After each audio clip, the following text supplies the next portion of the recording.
Good morning students. कैसे हैं आप सब? होप सो आप सबकी टैलेंट टेक्स की तैयारी बहुत अच्छी चल रही होगी। So I doctor Kajal Bodhwani is again back with your PYQs of class 9th for biology. चलिए आइए स्टार्ट करते हैं। Moving to question number 31। Ankit is a good baker. He took half kg maida and added some sugar and then mixed it with warm water. उसने क्या किया? आधा kilo मैदा लिया, उसके साथ शुगर ऐड करके उसको गर्म पानी के साथ मिक्स कर दिया. Then he added yeast powder in it. Highlighted word कि उसने क्या ऐड किया? ईस्ट. ईस्ट जैसे ही हम लोग ऐड करते हैं यानी कि हम कहीं ना कहीं फर्मेंटेशन की बात कर रहे हैं, जिससे CO2 गैस प्रोड्यूस होगी यानी बबल्स फॉर्म होंगे, जिससे कि उसमें फूलापन या स्वेलन अप आएगा. आगे देखते हैं. And needed to make a soft dough. After 2 hours he observe dough rising as shown in the given figure. उसने यही देखा कि जैसे उसने मैदा मिलाया ईस्ट पाउडर के साथ, रेस मैदा यानी कि जो डो बना वो स्वोलन अप हो गया, क्योंकि उसमें क्या प्रोड्यूस होती है? CO2 गैस, जिसकी वजह से डो का साइज बढ़ जाता है. So what would be the possible reason for the rising of dough? Options देख लेते हैं. Rising of dough is due to warm water and sugar which produce bubble on mixing. Specify नहीं किया कि bubbles किसके form हो रहे हैं. Rising of dough is due to yeast, yes, because it produces carbon dioxide during respiration and bubbles of the gas occupy the space in dough and increases its volume. Exact पूरा explanation दिया हुआ है कि CO2 gas produce out होती है fermentation के time पे, जिसकी वजह से क्या हो रहा है कि बबल्स फॉर्म हो रहे हैं और वो स्पेस को ऑक्यूपाई कर रहे हैं, जिसकी वजह से डो राइज कर रहा है. क्लियर? सो आंसर हमारा सेकेंड हो जाएगा. आगे भी पढ़ लेते हैं. Rising of dough is due to warm water and maida which produces air in bubble on kneading. No. Rising of dough is due to yeast but produces oxygen. नहीं, यहाँ ये statement गलत हो गई. So answer will be second. Clear? Moving to next. Which of the following is not true for the given irrigation method? हमें यहाँ images दिखा रखी हैं irrigation की. अगर यहाँ में देखें well और canal system type of irrigation दिखा रखा है, इनकी images दे रखी है, तो इसकी statement देखते हैं. The water available in wells, lakes and canal is lifted up by different methods in different regions. Yes. अलग अलग वे से अलग अलग मेथड है इरिगेशन की. This statement is correct. Cattle और human labour is used in this method. हमें दिख ही रहा है इमेज में कि कैटल या ह्यूमन का ही यूज करके हम लोग इरिगेशन करवा रहे हैं. Next. These methods are cheaper. Of course traditional methods हैं तो थोड़े चीपर हैं. Next. These methods are born in region where availability of water is poor. अगर हम डायग्राम में क्लियरली दिखे वाटर की अवेलेबिलिटी रिच है, पुअर नहीं, यानी वाटर अवेलेबल अच्छा खासा है, तो ये स्टेटमेंट तो यहाँ पे इनकरेक्ट हो गई. एंड हमसे नॉट ट्रू यानी कि इनकरेक्ट ही पूछा है. So answer will be fourth. Clear? Moving to the next. Complete the given statement by selecting the correct word from the option given below. First. Dash is the scientific management of animal life stock. Animal life stock की बात कर ले यानी कि animal husbandry की बात कर रहे हैं हम लोग. Next. Dash is the cross between genetically dissimilar plants. Dissimilar plants के बीच में क्रॉसिंग करवाना, क्रॉस ब्रीड प्रोड्यूस करना, यानी कि हाइब्रिडाइजेशन की बात हो रही है. उसके बाद dash is the science which deals with the production of plants. Plants की प्रोडक्शन यानी कि एग्रोनॉमी की बात हो रही है. तो अब ऑप्शन में देख लेते हैं ये कहाँ पे है. Animal husbandry agronomy hybridization. No. Hybridization यही गलत हो गया. एग्रोनॉमी यहाँ पे animal husbandry, hybridization and third is agronomy. A very easy one. अगर आपको इजीली डेफिनेशंस आती हैं तो आप आंसर तक रीच कर सकते हो. Next. Read the given statement and select the correct option. Statement 1. In modern agriculture, genetically modified crops, that is GMC, are used to increase crop yield, pest and disease resistant and food quality. Yes, हमें पता है जब भी GM crops produce होंगे तो क्या use होता है उनकी क्रॉप यील्ड को बढ़ाने के लिए, उनको पेस्ट से रेजिस्ट करने के लिए और डिजीज से रेजिस्ट करने के लिए. साथ में जो मेजर एम है वो हमारी क्वालिटी को इम्प्रूव करने के लिए, इसलिए हम GM क्रॉप्स को बनाते हैं. Next, statement 2 is advanced technologies used to modify crop by introducing a gene that would provide a desired characteristics. Yes, GM crops में हम लोग यही करते हैं कि एक desired gene डालते हैं, हमारा जो useful gene है उसको डालते हैं ताकि कि जो हमें प्रोडक्ट जैसा चाहिए वैसा हम लॉन्च कर सकें। जीएम क्रॉप्स का एम ही यही है। तो दोनों स्टेटमेंट्स करेक्ट हो गई। अब क्या ये इस एक्सप्लेनेशन को जस्टिफाई करता है? तो हमें कैसे जस्टिफिकेशन करना होता है? स्टेटमेंट 1 के साथ बिकॉज लगा के 2 के साथ ऐड करना होता है। तो एक बार देख लेते हैं। In modern agriculture, GM crops are used to increase crop yield, pest and disease resistance and food quality because advanced technologies used to modify crop by introducing a gene that would provide desired characteristics. Yes, so exact explanation दे रहा है कि GM crops क्यों improve कर रहे हैं quality को, क्योंकि हम उसमें हमारा desired gene डाल के जो हमें प्रोडक्ट चाहिए उसको अवेलेबल करवा पा रहे हैं। क्लियर? सो दोनों स्टेटमेंट्स करेक्ट है प्लस एक्सप्लेनेशन भी करेक्ट है। So answer will be first. Moving to the next, select the incorrect match. अब ये क्वेश्चन आ गया conservation of plants and animals से। अगर हमें एक एक की लोकेशन याद है बायोस्फीयर रिजर्व की या एंडेंजर्ड एनिमल्स एंड प्लांट्स की, तो हम इजीली यहाँ तक पहुंच सकते हैं। पहला देखते हैं, Pachmarhi biosphere reserve Madhya Pradesh, yes it's correct. Periyar national park is West Bengal, no Kerala में होता है, तो this is incorrect. Next, endemic flora, flora यानी कि प्लांट्स की बात कर रहे हैं, of Pachmarhi biosphere reserve is wild mango and neem. नीम क्या एंडेमिक है क्या? नहीं, साल होता है हमारा एंडेमिक। नेक्स्ट, एंडेमिक फोना यानी कि एनिमल्स की बात कर रहे हैं, of Pachmarhi biosphere reserve that is bison and Indian giant squirrel, yes ये एंडेमिक ही है, this is correct. So incorrect statement पूछिए हमसे, that is second and third, answer is fourth. Clear?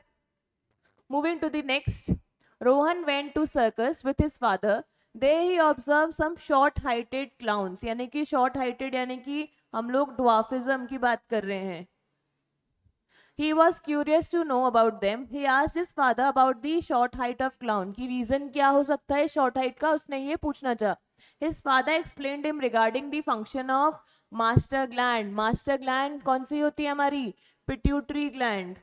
उन्होंने आपको hint भी दे दी कि ये कहाँ से रिलीज हो रहा है, मेरी pituitary gland से। The gland responsible for short height from the given image respectively. हमें पता है pituitary gland हमारे ब्रेन का पार्ट है, that is our fore brain को रिप्रेजेंट कर रहा है, यानी कि ब्रेन कहाँ रिप्रेजेंट हो रहा है हमारे इमेज 1 में। और कौन सा हार्मोन रिलीज होता है पिट्यूटरी ग्लैंड से जो ग्रोथ को रेगुलेट करता है, that is our growth hormone, जिसकी वजह से अगर लेस सिक्रीशन है तो ड्वार्फिज्म कॉज हो सकता है, दैट इज शॉर्ट हाइट। तो ऑप्शन देख लेते हैं, first represents a growth hormone. Clear and easy question. Moving to the next, identify the components labeled as A, B, C and D in the diagram given below and match them with the given function. हमें diagram दे रखा है, हमें पता है nucleus के around RER, ribosome, SCR, तो A क्या हो गया मेरा? Nucleus. B represents our rough endoplasmic reticulum. C की बात कर लूं तो वो राइबोसोम्स को रिप्रेजेंट कर रहा है, जो सिर्फ RER पे ही प्रेजेंट होते हैं, SCR पे नहीं होते, and this represents our smooth endoplasmic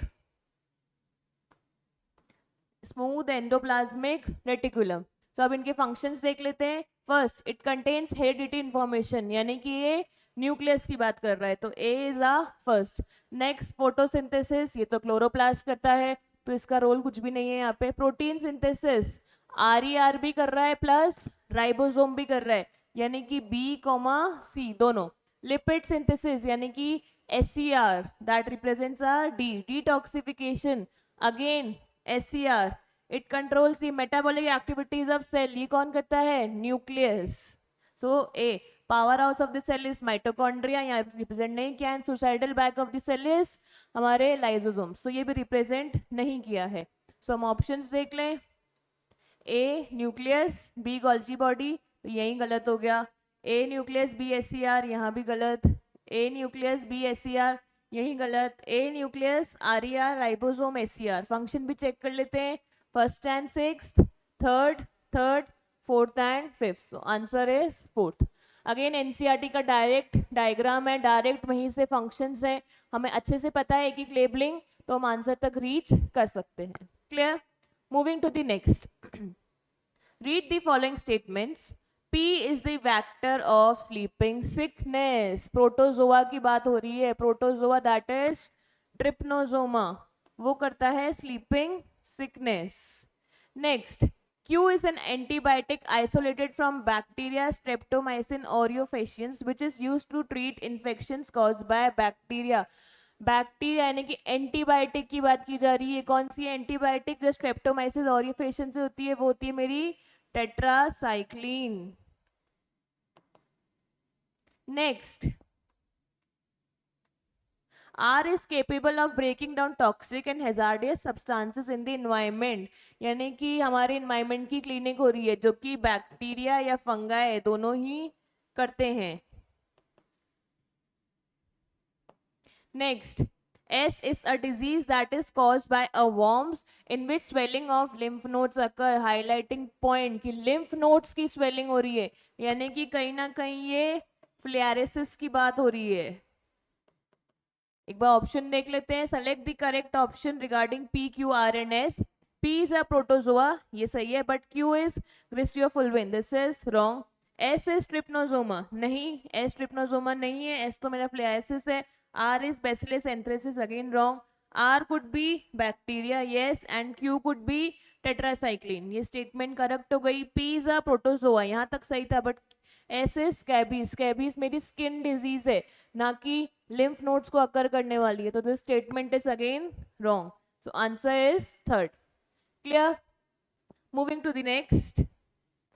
Observe the following Venn diagram and mark the correct option. Again question from conservation of plants and animals. यानी कि हमें पता पड़ रहा है कि ये टॉपिक में एक एक biosphere reserve, national parks, endemic plants animals, endangered plants animals, सबके नाम हमें अच्छे से याद होने चाहिए.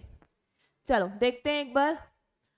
P यानी कि P रिप्रेजेंट जिसकी हमारा आपको पता है बायोस्फीयर रिजर्व वो होता है जिसके अंदर नेशनल पार्क प्लस सेंचुरीज सब इन्वॉल्व होती हैं, प्लस डिफरेंट डिफरेंट जोन्स होते हैं जहाँ पे ह्यूमन एक्टिविटीज अलाउड होती हैं एंड कहीं पे परमिट होती हैं. तो वही देखते हैं हम लोग कि P यानी कि मेरा बायोस्फीयर रिजर्व की बात की जा रही है. तो हमारा सबसे हाई डाइवर्सिटी बायोस्फीयर रिजर्व कौन सा है? हमारा पंचमनी बायोस्फीयर रिजर्व.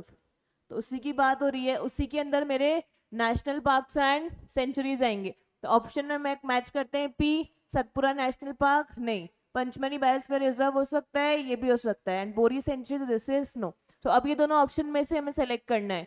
पंचमनी बायोस्फीयर रिजर्व ठीक है, Q सतपुरा नेशनल पार्क, के बाद R Pachmarhi sanctuary and S is Bori sanctuary. Clear? हमको पता है कि ये आपस में ही क्लोजली रिलेटेड है. जो बोरी सेंचुरी है वो इकोलॉजिकली पंचमरी बायोस्फीयर रिजर्व के ही अंदर आती है, उसके बॉर्डर्स को सराउंड करते हुए. तो ये करेक्ट स्टेटमेंट है. एक बार आगे भी देख लेते हैं. Q is Satpura national park, okay, Pachmarhi biosphere sanctuary, but S is Similipal biosphere reserve, नहीं, ये इसका पार्ट नहीं है. इसका पार्ट कौन सी है? हमारी Bori sanctuary. So answer is second. अगर याद है तो हम इजीली रीच कर सकते हैं यहाँ तक. Clear? Moving to the next question. 40. A diploid cell having 32 number of chromosome. Diploid यानी कि 2n की बात हो रही. कितने क्रोमोसोम है? 32. Is undergoing reductional division. Reductional division यानी कि डायरेक्ट मियोसिस की बात कर दी है. मियोसिस भी रिडक्शनल में कौन सा? Meiosis first. अभी तो यहाँ तक फर्स्ट की बात की है. Meiosis 2 is R equational division. For the formation of gametes, calculate the number of chromosome in different stages of cell division and select the correct option. हमें यहाँ दे रखा है G1, G2, metaphase and anaphase. Metaphase 2 भी दे रखा है. एक बार देख लेते हैं. अगर 2n इक्वल्स टू 32 है, यानी कि हम लोगों का G1 में क्या रहेगा? 2n प्लॉइड ही रहती है, यानी कि 32 ही. G2 की बात करें तो हमारे क्रोमोसोम नंबर में S फेज में रेप्लिकेशन ऑफ DNA होता है, बट क्रोमोसोम नंबर में चेंज कभी भी नहीं आता, अमाउंट में चेंज आता है. तो chromosome number will remain same. अब जाएं हम लोग मियोसिस 1 यानी कि मेटाफेज 1 की बात कर रहे हैं ये लोग. मेटाफेज 1 में हमें पता है कि अब क्रोमोसोम हमेशा मेटाफिजियल इक्वेटोरियल प्लेट पे लाए करेंगे, अभी सेपरेशन नहीं हुआ है, तो again chromosome number will be same. अब जाएं एनाफेज 2 पे. एनाफेज 2 की बात कर रहे हैं यानी कि नॉन सिस्टर क्रोमैटिड्स अब सेपरेट हो गई हैं और सेंट्रोमियर ऑपोजिट पोल्स पे जा चुका है, यानी कि अब सेपरेशन हो चुका है, तो chromosome number will reduce to half, यानी कि नंबर इज 16। तभी जाके हम लोग का मियोसिस कंप्लीट होगा जब क्रोमोसोम नंबर हाफ पे फॉर्म होगा और 4 डॉटर सेल्स प्रोड्यूस आउट होंगी। सो ऑप्शन देख लेते हैं। मेटाफेज 2 16 नहीं, मेटाफेज 2 पे तो सेम ही क्योंकि स्प्लिटिंग एनाफेज 2 में होती है, 1 में भी नहीं होती, तो मेटाफेज 2 पे भी सेम ही नंबर रहेगा। G1 32 32, anaphase 1 32, metaphase 32 no, this is also incorrect. Next G1 32 S1, metaphase 1 32 and anaphase 2 32 32 रहेगा क्या? नहीं, हम लोगों का हाफ हो जाएगा। आगे जाए 32 32, metaphase 1 32 and anaphase 2 is 16. So answer will be our fourth. Clear? Moving to the next question. Which of the following statements is incorrect about food preservation? Food preservation की बात की जा रही है, हमें एनसीईआरटी में डिफरेंट डिफरेंट टेक्निक्स दिए हैं, तो उसी की स्टेटमेंट्स दे रखी हैं, देख लेते हैं। Sugar reduces the moisture content which inhibits the growth of bacteria which spoil food. Yes, अगर हम शुगर को ऐड करते हैं, जैम्स वगैरह इनमें ऐड करते हैं, तो वो बैक्टीरिया की ग्रोथ को इनहिबिट करती है।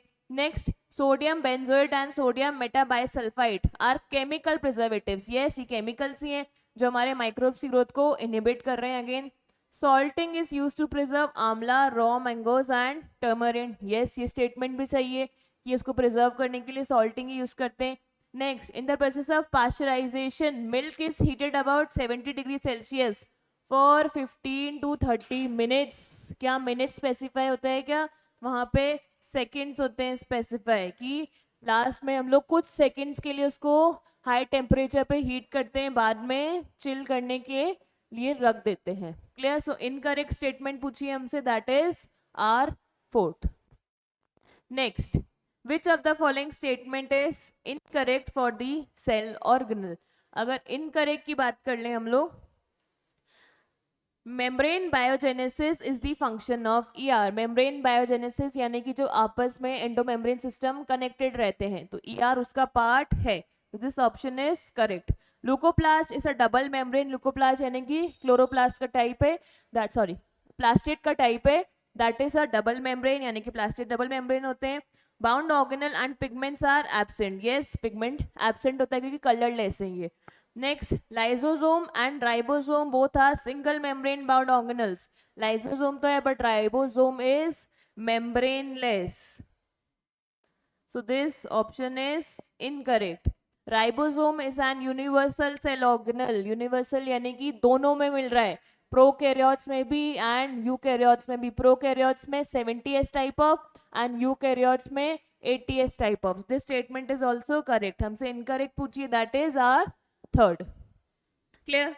Moving to the next, the diagram given below shows the cross section of phloem tissue in plant। Identify the correct statement reference to label part. अब हमें एक एक की लेबलिंग देखनी है, क्या रिप्रेजेंट कर रहा है। अगर हम फर्स्ट की बात करें, this represents our sieve tubes. Second represents our phloem parenchyma. Third represents our companion cells,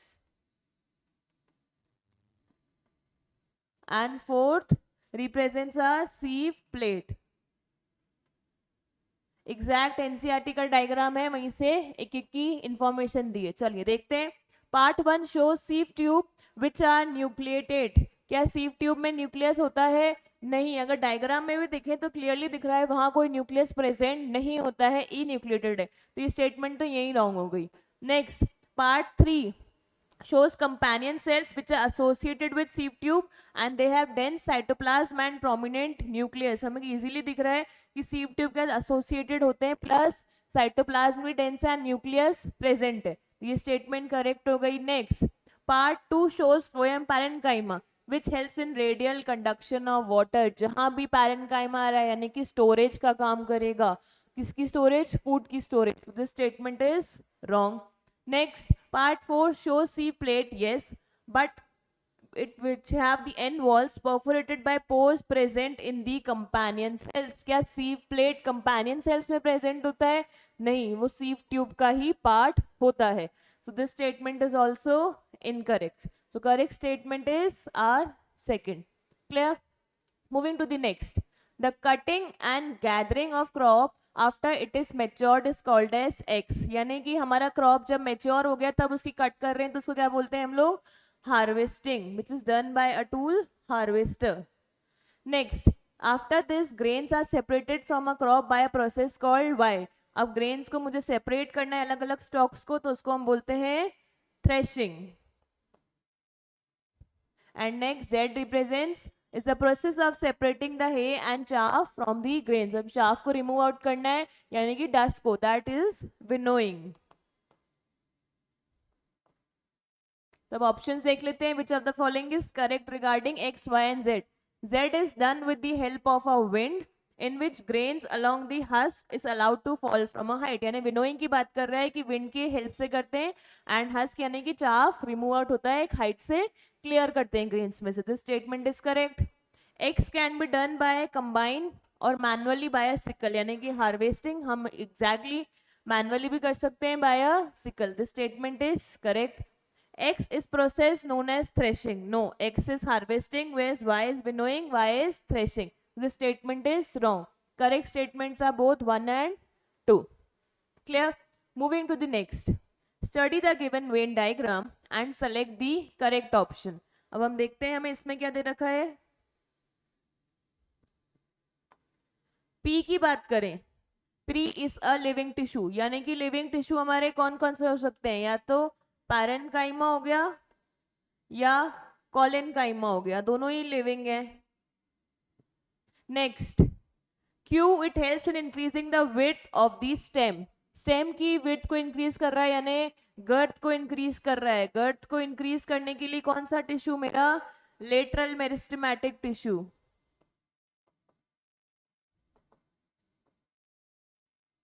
next, it gives buoyancy to aquatic floating plants. Buoyancy कौन देता है मेरा?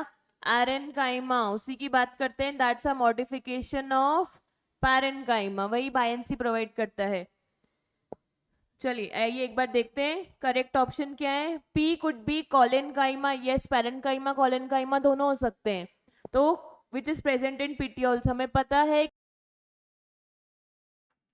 पता है पिटियोल कॉलेनकाइमा में प्रेजेंट हो सकता है. So P could be collenchyma which is present in petioles. ये स्टेटमेंट करेक्ट है. अगर हम नेक्स्ट की बात करें, Q could be phloem which is a part of vascular bundle. No, हम बात कर रहे हैं लेटरल मेरिस्टेमेटिक की. This statement is wrong.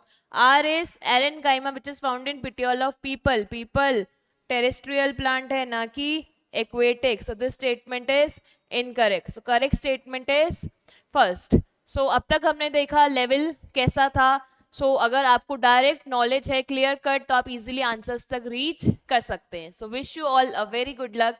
Thank you.